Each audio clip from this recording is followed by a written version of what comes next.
Когда семье родной Бог меня послал, говорят, что папа мой очень горевал.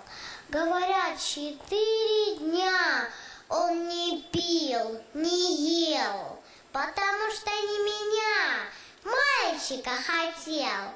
Но ему сказали сразу: это вам не стол заказов. Не задерживайтесь тут, забирайте, что дают. Только о своей мечте папа не забыл.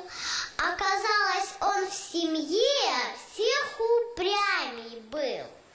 До сих пор ему не лень, вот уж сколько лет, приносить мне каждый день новый пистолет.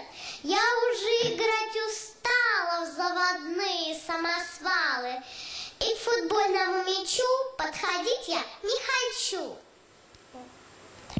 Как же мне упрямому папе рассказать, где ж на всех желающих мальчиков набрать? У кого-то девочки тоже быть должны, для чего-то на земле, ведь они нужны.